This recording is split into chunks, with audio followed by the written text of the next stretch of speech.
Assalamualaikum warahmatullahi. A'udzu billahi minasyaitonir rajim. Bismillahirrahmanirrahim. Wassalatu wassalamu ala asyrafil anbiya'i wal mursalin sayyidina wa maulana Muhammad wa ala alihi wa sahbihi ajma'in. Man yahdihillahu fala mudilla lahu wa man yudlilhu fala hadiya lahu. Fa inna asdaqal hadis kitabullah wa khairal hadi hadi sayyidina Muhammadin sallallahu alaihi wasallam wa syarrul umuri muhdatsatuha wa kullu muhdatsatin bid'ah wa kullu bid'atin dhalalah wa kullu dhalalatin finnar. Allahumma ati nufusana taqwaha wa zakkiha anta khairu man zakkaha anta waliyuha wa maulaha. Allahumma aftah bainana wa baina qaumina bil haqq wa anta khairul fatihin. Allahumma la sahla illa ma ja'altahu sahla wa anta taj'alul hazna idza syi'ta sahla. Alhamdulillah, pertama dan selama-lamanya marilah sama-sama kita merafakkan setinggi-tinggi syukur kita ke hadrat Allah Subhanahu wa taala di atas limpah kurnianya, hidayahnya, taufik dan inayahnya.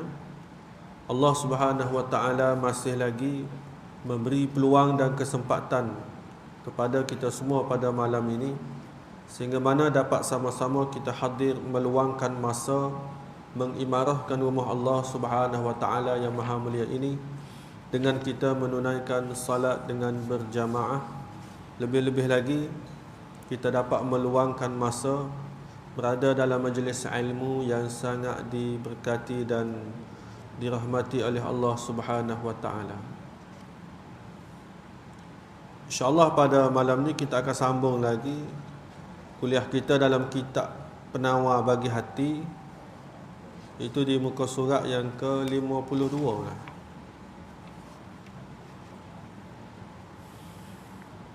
Dan sabda Nabi sallallahu alaihi wasallam, la yadkhulul jannata ahadun fi qalbihi mithqalu habbatin min khardalin min kibr min khardalin min kibr. Artinya tiada masuk ke dalam syurga oleh seorang yang ada di dalam hatinya seberat biji sawi daripada membesarkan diri. Jadi jelaslah di dalam hadis yang kita bacakan tadi, hadis rawahu Muslim wa Abu Daud, yang menceritakan bahawa tiada masuk ke dalam syurga, mana tak boleh masuk oleh seseorang manusia itu yang bila mana ada di dalam hatinya sifat takabur, sifat kibr, besar diri, angkuh, sombong ataupun ego, walaupun benda itu tidak banyak, tidak besar, hanya seberat biji sawi. Biji sawi ni, seberat biji sawi ni maknanya teramat sangat kecil dan teramat sangat rengel lah. Dan kalau letak di atas timbang pun kemungkinan tak bergerak mata timbang. Kalau satu biji sawi tadi diletak di atas timbangan, kemungkinan mata timbang itu tak boleh nak nilai betapa rengel, tak boleh nak ukur dengan timbangan. Dan waktu telajak rengel sangat, kecil sangat benda tadi. Tapi walau bagaimanapun pada sisi pandangan Allah Ta'ala, benda ini adalah satu benda yang sangat besar. Tetapi dosa pada sisi Allah Ta'ala, benda ni adalah sangat berat.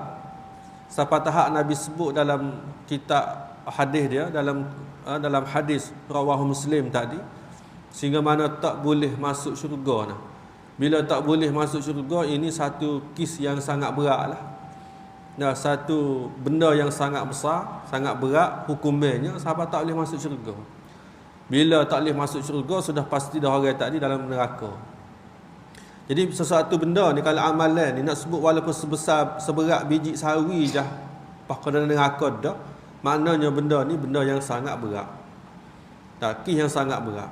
Walaupun pada pandangan kita kemungkinanlah kita ni tak berasa benda tu tersangat berat. Nak kerana angkuh sombong ni bukan kita kata benda ni melibatkan menzalimi orang dan sebagainya. Itu pandangan kita. Dan pandangan kita ni kita berasa tak, orang panggil tidaklah. Nah, benda ni sampai tahap kemungkinan kita tak masuk neraka, kemungkinan apa? Dah taklah menyebabkan masuk neraka dan sebagainya. Tetapi itu pada pandangan kita. Tetapi pada sisi Allah Ta'ala benda ni adalah sangat besar dosanya, sehingga mana Nabi sebut tak boleh masuk ke syurga dah. Bila tak masuk syurga, tentu sekali masuk neraka. Jadi oleh kerana itulah kita kena beringat semua dalam hidup kita ni, berhati-hati semua, sentiasa kita ni jaga hati kita daripada apa yang terkena dia punya penyakit angkuh, sombong, ego, takabur dan sebagainya. Ego, angkuh dan sebagainya ini kadang-kadang dia ni tidaklah dalam satu bentuk. Kadang-kadang dia tidak mari dalam satu bentuk. Kadang-kadang egonya kita dengan angkuh, sombongnya kita dengan ilmu ada juga. Ada setengah orang itu dia tidak ego angkuh dengan ilmu, tapi ego dengan harta sebagai contoh. Tak, sombong dia, angkuh ego dia dengan harta dia yang banyak. Ada setengah orang itu dengan pangkat, kedudukan dan sebagainya. Pengaruh dan banyak lagi lah sebab-sebab yang boleh membawa seseorang itu jadi takabur. Dia berasa diri dia lebih daripada orang pada sudut ilmunya. Ada kalanya dia berasa diri dia lebih pada orang pada sudut harta dia. Dia berasa diri dia lebih mulia daripada orang kerana pada sudut pangkat dia, yang dihormati dan sebagainya dia ni, yang disanjung macam-macam lagi lah. Keadaan manusia itu dia berasa lebih di atas nikmat yang Allah Ta'ala bagikan kepada dia. Kerana apa dia jadi gitu tu? Kerana dia lupa diri, lupa keadaan asal usul dia tadi. Sedangkan kita manusia ni diciptakan oleh Allah min ma'in mahin, daripada air yang teramat sangat hina. Asal usul kejadian kita ni air yang tersangat hina. Oleh kerana itulah bila kita ingat asal usul kita, yang kita datang ke dunia ni tidak membawa apa-apa pun, yang kita dia tak ada apa-apa pun kecuali Allah bagi kepada kita pinjaman sementara kita hidup di atas dunia.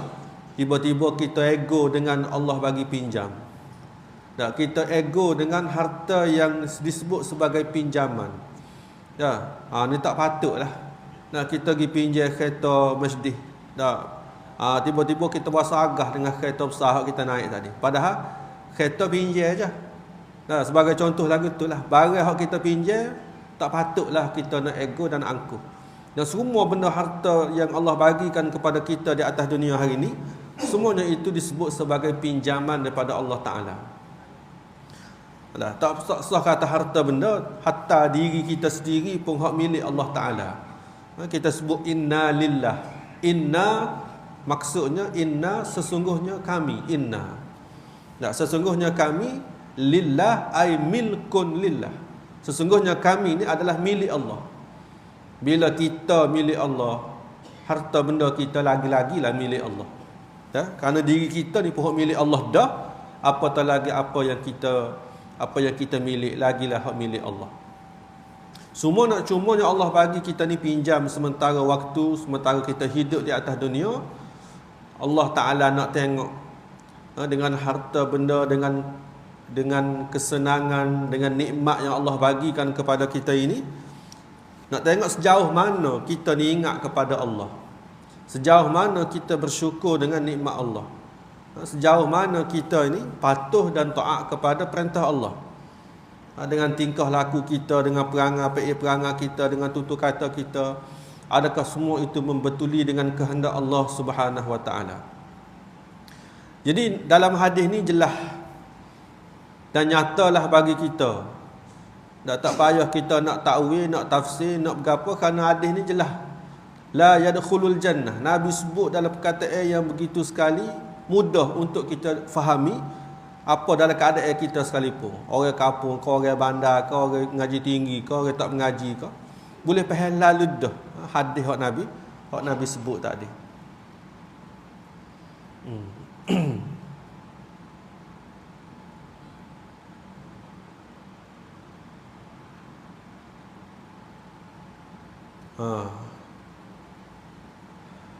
Dan memanglah disebut di dalam hadis yang lain, tapi tak disebutlah dalam kitab Penawar ni, disebut dalam kitab yang lain.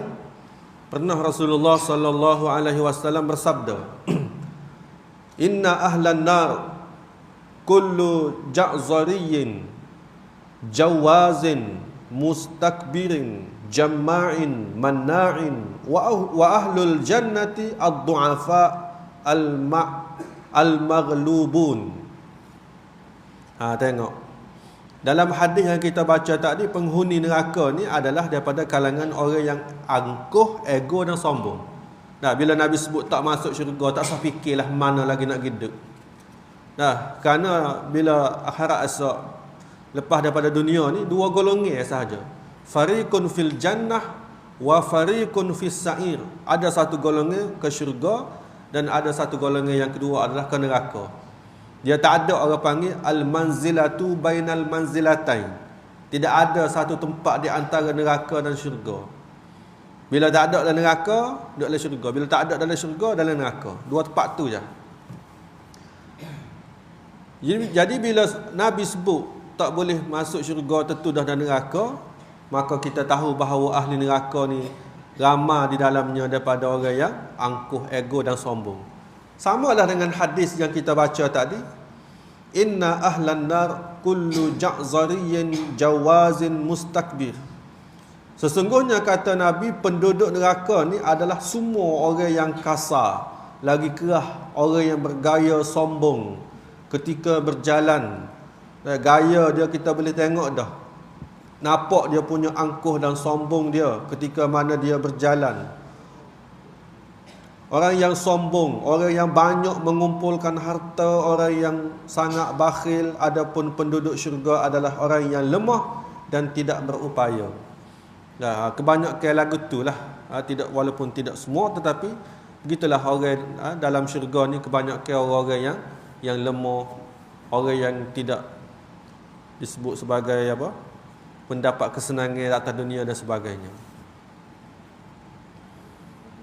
Sebab itulah di dalam hadis yang lain juga Nabi sebut, yuhsyarul mutakabbiruna yaumal qiyamah amsalaz-zarri fi suwarir rijali yaghshahumuz zullu min kulli makanin fayusakuna ila sijnin fi jahannama yusamma bulas ta'luhum narul anyar yusqawna min usaratin ahli nar tinatal khabali.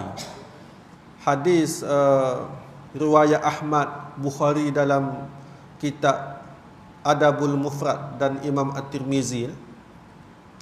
Kata Rasulullah, pada hari kiamat nanti, orang yang sombong, angkuh, ego masa hidup di atas dunia dulu akan dikumpulkan seperti semut yang kecil dalam bentuk manusia. Bila dalam keadaan atas dunia dulu dia ni agah, sombong, ego, besar diri, maka hari kiamat nanti tu kecil dia macam seremuk. Dan halus dia, kecil dia macam seremuk dalam bentuk manusia. Kehinaan akan meliputilah mereka daripada pelbagai sudut.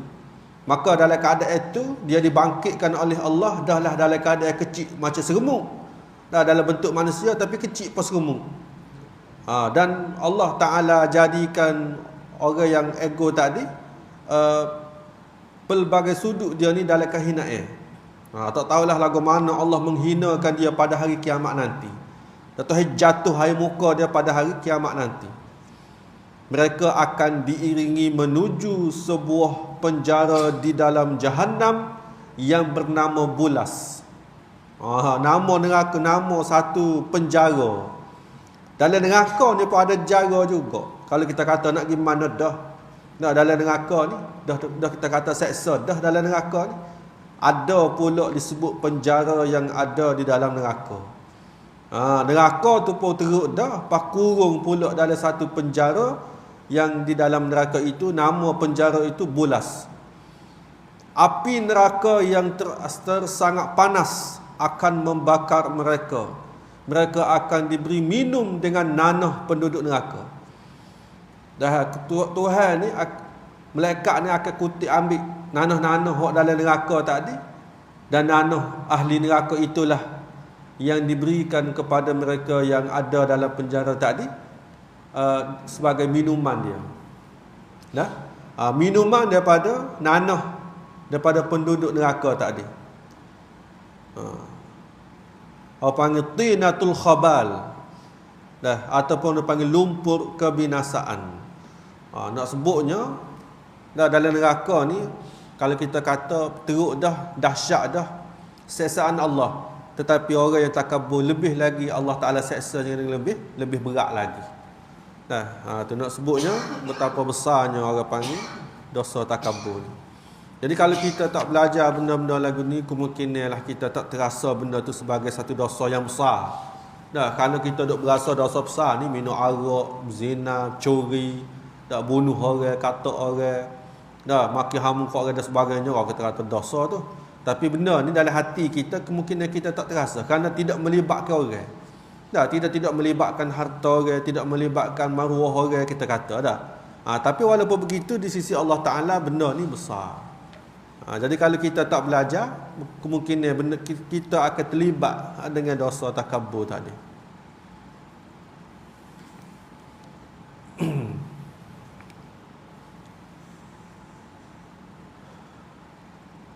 Dan seperti adalah membesarkan diri itu kelakuan yang dicela, demikian juga sebaliknya adalah merendah diri itu kelakuan yang dipuji oleh syarak.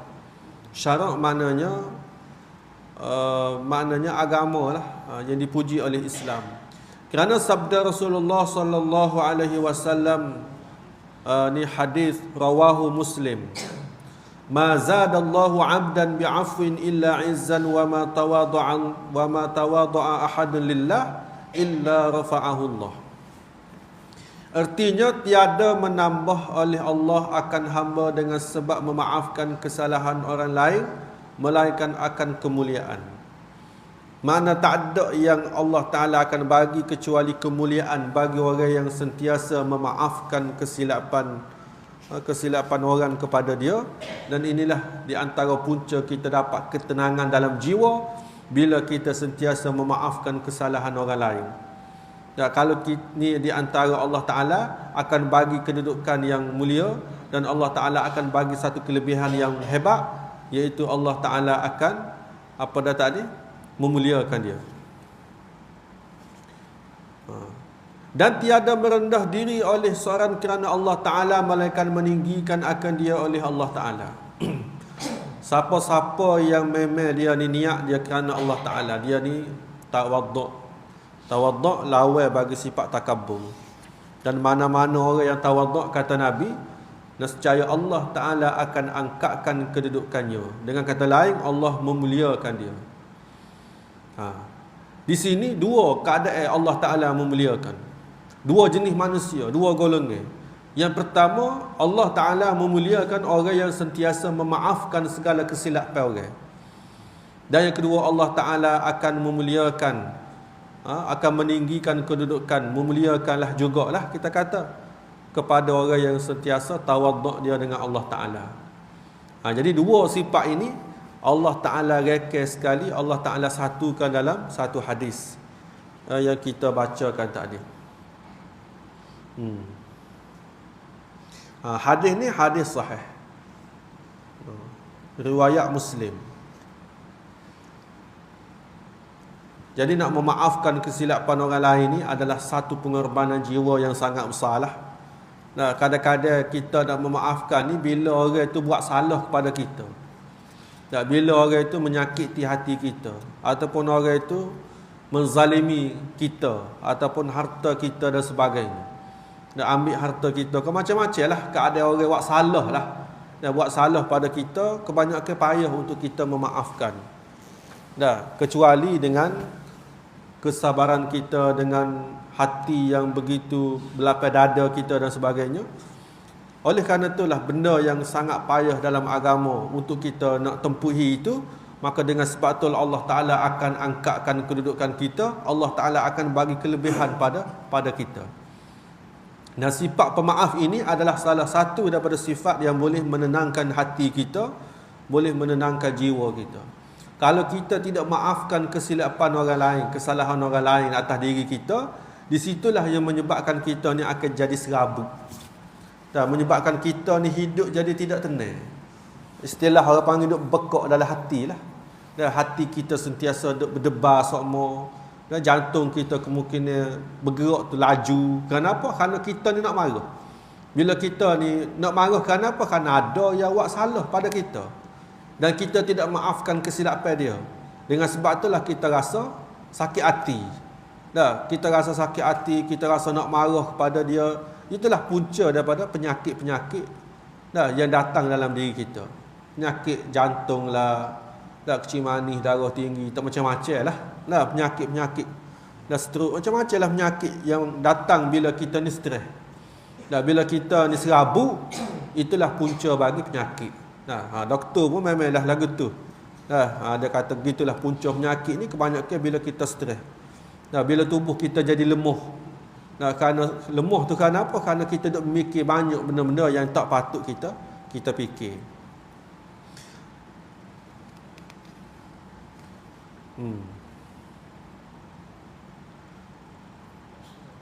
Dan sabda Rasulullah sallallahu alaihi wasallam.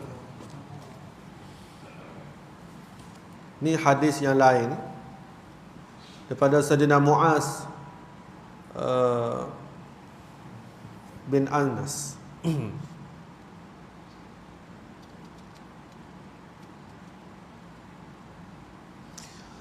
Man taraka al-libasa tawadu'an lillahi wa huwa yaqdiru alayhi da'ahu Allah yawm al-qiyamati ala ru'usil khalaiqi hatta yukhayyirahu min ayyi hulalil imani sya'a yalbasuhu.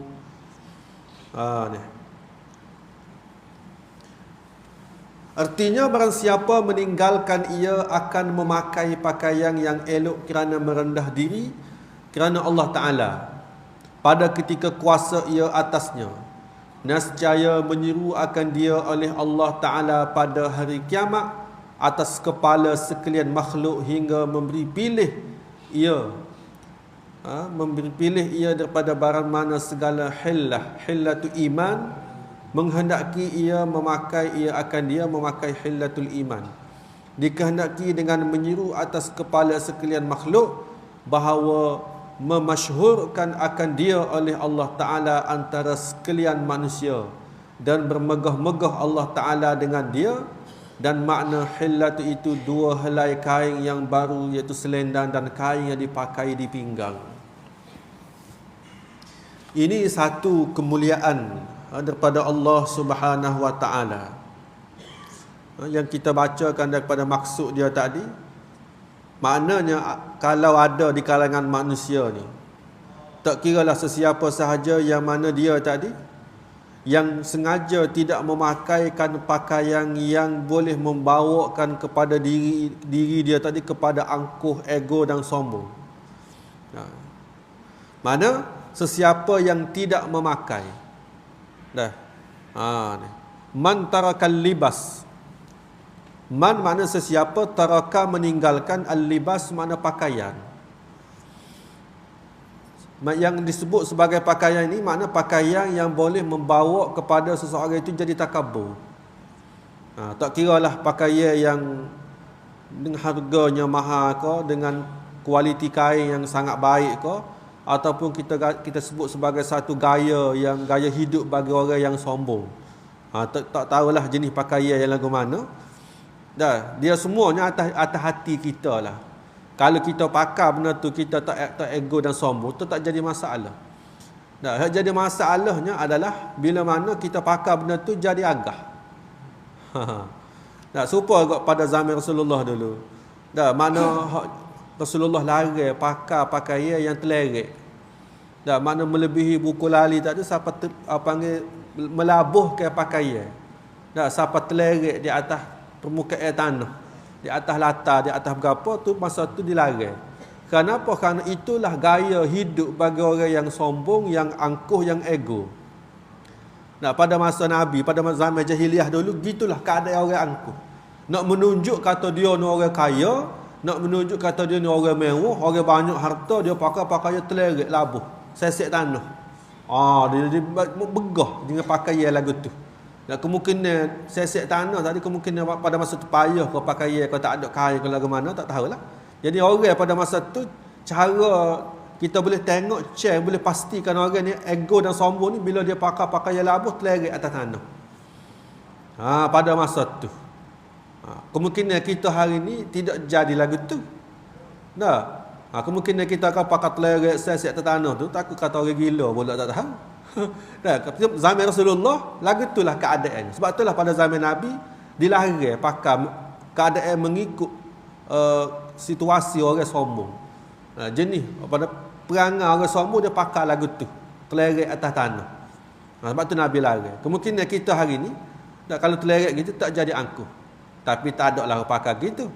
Hak dilarangnya sifat hati itu sendiri, bukan keadaan kita tu pakaian, bukan keadaan bentuk pakaian ataupun keadaan jenis pakaian yang kita pakai. Yang pentingnya hati kita tu. Nah, kalau hati kita tu boleh kita jaga, tak jadi masalah dah. Kita nak pakai lagu mana, takut-takut bimbangnya bila pakai lagu tu tak boleh nak kawal hati kita.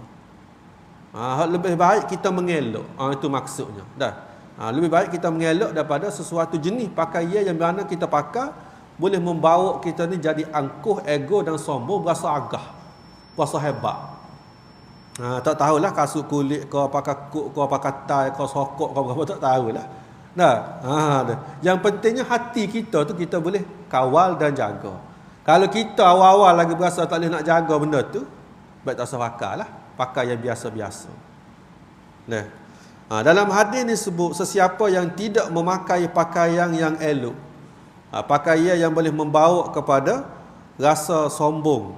Kerana apa? Dia tak pakai tu, dia pakai pakaian yang lain. Sedangkan dia ni ada duit boleh beli pakaian tu.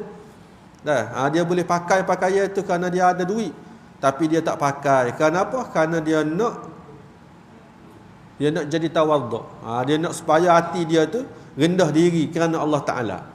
Sedangkan dia mampu, nescaya Allah akan memanggilnya pada hari kiamat di hadapan sekalian makhluk-makhluk Allah yang begitu ramai pada hari itu, sehingga mana Allah Ta'ala memberikan kepada dia tadi pilihan daripada hullah. Hullah ni mana perhiasan. Keimanan manakah yang dia ingin pakai. Ni pakaian yang disebut sebagai pakaian yang disebut apa? Pakaian yang hebat-hebat lah. Kerana atas dunia dulu dia sanggup tinggalkan pakaian yang mewah-mewah lah kita kata tak. Pakaian yang hebat-hebat demi untuk menjaga hati dia daripada takabur, nak supaya hati dia ni duduk dalam keadaan tawaduk sama, dia rela tak pakai pakaian yang mewah-mewah, pakaian yang elok, yang Allah Ta'ala pada hari kiamat nanti Allah Ta'ala akan balas balik dengan keadaan dia tadi. Allah Ta'ala akan pilih pada dia, mu ambil lah pakaian mana hak berasa nak pakai. Pakaian hak mewah-mewah. Kerana pada hari kiamat nanti tak ada dah istilah dosa pahala ni. Dosa pahala ni masa hidup atas dunia je. Lepas pada mati esok tak ada istilah dah dosa pahala. Nak pakai pakaian lagu mana tak ada kisah dah. Dalam syurga ke, lebih-lebih lagi kalau kita nak hidup mewah setara mana pun tak jadi masalah. Kerana situ bukan tempat Allah Ta'ala nak nilainya kita, tapi hari kiamat ni, esok-esok ni, situ tempat kita kecapi segala nikmat yang kita buat masa hidup di atas dunia, daripada hasil usaha kita, amal ibadat kita, pahala yang kita usahakan tadi.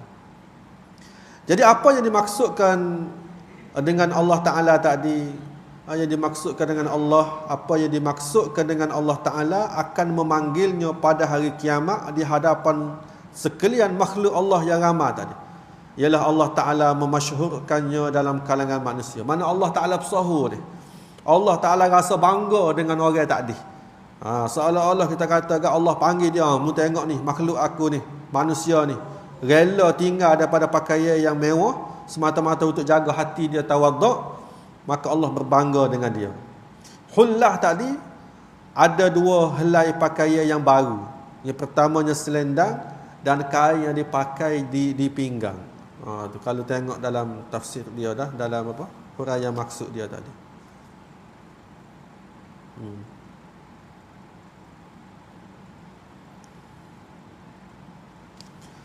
Dan memanglah kalau kita tengok dalam firman Allah Ta'ala pun, Allah Ta'ala sebut wa ibadur rahmanil lazina yamshuna 'alal ardi haunan wa iza khatabahumul jahiluna qalu salama.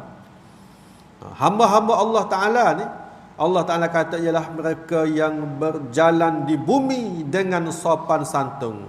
Dan apabila dia bercakap dengan orang yang jahil, mereka menjawab dengan perkataan yang selamat daripada perkara-perkara yang tidak diingini.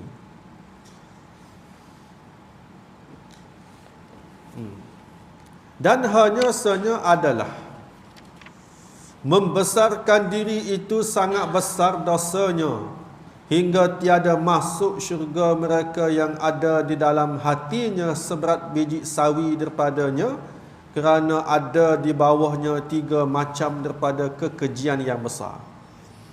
Maka dia nak sebut kepada kita betapa besarnya dosa takabur ni.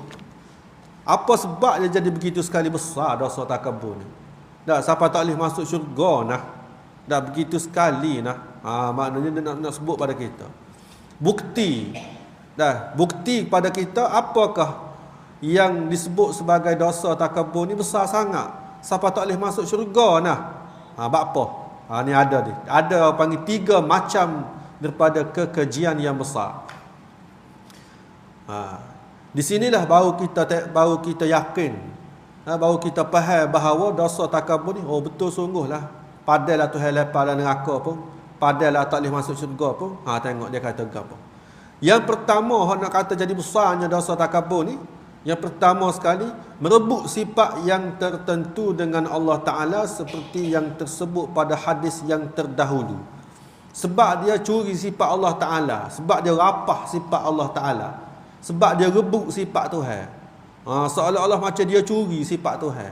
Sifat hak Tuhan larang ambil. Dan sifat hak Tuhan marah ambil pakai kita, tiba-tiba kita curi ambil sifat Tuhan. Kita rebut ambil sifat Tuhan, kita rapah sifat Tuhan tadi. Tu jadi kau besar sangat padahlah Tuhan lepas dalam neraka pun. Tu punca orang panggil bapa je. Dan takut timbul satu persoalan dalam diri kita, bapa Tuhan begitu sekali nah besar dah seorang takabur sampai tak boleh masuk syurga nah. Ni dia jawab dia. Nombor satu sekali kerana dia rebut sifat Tuhan. Dan hak Tuhan tentukan sifat tu khusus untuk Allah Ta'ala sahaja je. Hamba-hamba dia Tuhan tak beri, Tuhan larang kita ambil sifat tu. Maka tiba-tiba dia ambil sifat Tuhan, dia rapah sifat Tuhan. Tu satu. Yang kedua, mengingkarkan yang sebenar.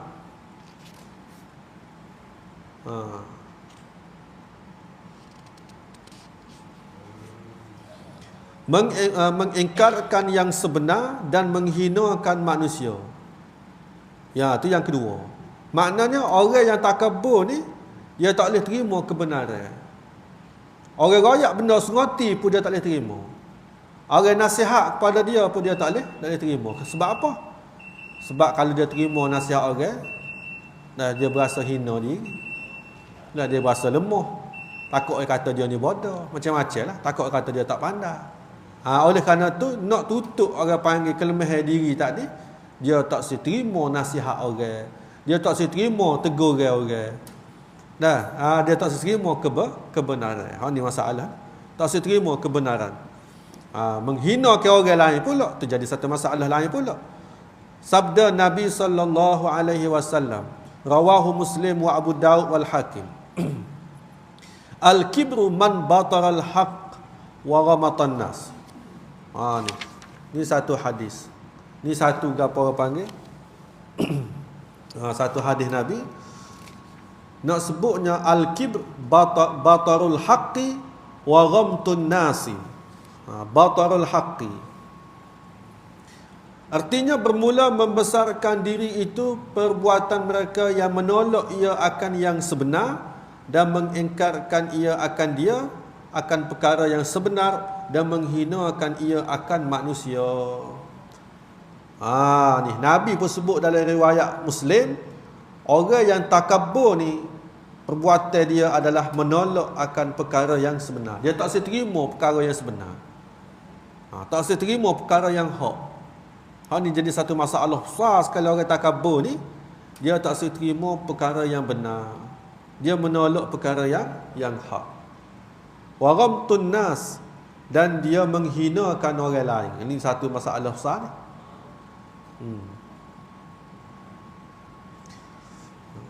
Yang ketiga, bahawasanya membesarkan diri itu sebab bagi meninggalkan segala sifat kepujian.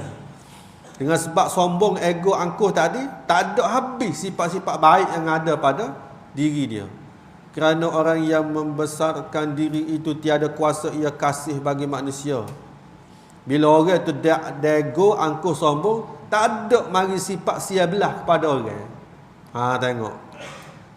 Tak ada mari simpati kepada orang. Tak ada mari kesiabelah pada orang. Tak ada mari kasih kepada orang, tak ada.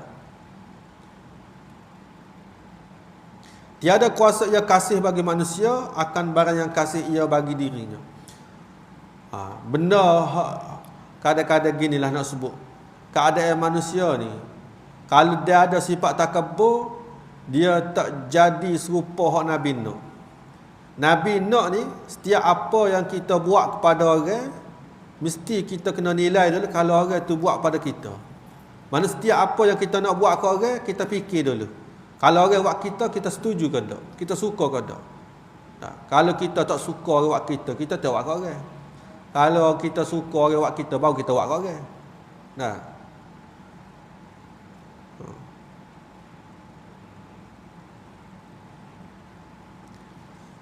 Maknanya orang membesarkan diri tadi, dia tak mampu, tak kuasa nak kasih kepada manusia terhadap apa yang dia kasih kepada diri dia. Maknanya dia nak orang je buat baik ke dia, hormat ke dia, tapi dia ni tak ada pun nak hormat kepada orang. Dia nak suruh orang je dengar cakap dia, dia tak sedengar cakap orang lain. Dia nak suruh orang je dengar wah dia tak sedengar wah orang lain. Dia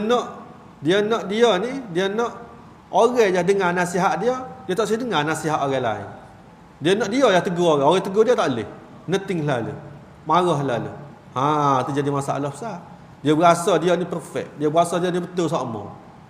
Seolah-olah berasa apa dia ni nabi dah. Apa dia ni maksum dah. Apa dia ni tak ada salah dah. Tu masalah. Masalah besar orang lagu ni. Tak boleh orang tegur. Dia nak orang dengar wah dia, tapi dia tak dengar wah orang.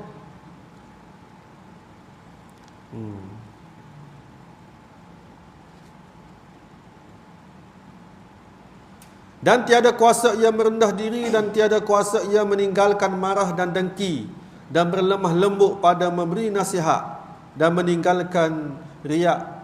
Pendeknya tiada ada kelakuan yang dicela, melainkan mengerjakan akan dia oleh orang yang membesarkan diri, dan tiada ada kelakuan yang dipuji, melainkan meninggalkan ia akan dia. Orang takabur ni juga kata dia, payah dia nak menghilangkan sifat marah dalam hati dia. Orang ada takabur ni mudah benar marah kat orang. Aceh tu orang mudah marah kat orang ni orang agah. Dia berasa dia yang betul, orang yang salah belaka. Ni. Payah orang lagi ni nak tawaduk. Dan dia payah orang lagi ni payah dia nak meninggalkan sifat marah. Mudah marah kat orang. Dan orang lagu ni lah hak banyak duk dekikan kepada orang. Duk deki kat orang takabur lah sebenarnya. Dan orang ni kalau dia deki kat orang, dia ada sifat takabur dalam hati dia. Kalau tak ada sifat takabur, payah orang dia nak deki kat orang. Dia deki tu kerana ego dia, kerana sombong dia. Nak rayaknya sifat deki ni akan tumbuh dalam hati yang adanya takabur dalam tu. Kalau hati kita tak ada takabur, insya-Allah tak akan ada sifat deki dalam hati. Nak rayak punca sifat dengki, sifat sombong dan nak kata punca marinya dengki tadi kerana adanya sifat takabur. Dan banyak lagi lah sifat-sifat keji yang lain yang akan hinggap dalam hati orang yang ada takabur. Dia tak kira ada dah sifat lemah lembut dengan orang, sampai satu dengan orang. Dah. Dan orang lagu ni juga payah dia nak meninggalkan sifat riak dalam hati dia. Sentiasa nak menunjukkan kelebihan yang ada pada diri dia. Dah. Sehingga mana orang panggil payahlah dalam hati orang yang takabur untuk dihiasi hati dia tadi dengan segala sifat-sifat yang terpuji. Wallahu a'lam. Apa yang baik datang daripada Allah Ta'ala dan apa yang lemah daripada kelemahan saya sendiri. Aku lupa lihat, astaghfirullahalazim li wa lakum sallallahu. A'udzubillahi minasyaitonir rajim. Bismillahirrahmanirrahim. Allahumma ja'alna minal ladzina yastami'una al-qawla fayattabi'una ahsanah. Rabbana atina fid dunya hasanah wa fil akhirati hasanah wa qina azabannar. Wa sallallahu ala sayyidina Muhammad wa ala alihi wa sahbihi wa sallam. Alhamdulillahi rabbil alamin.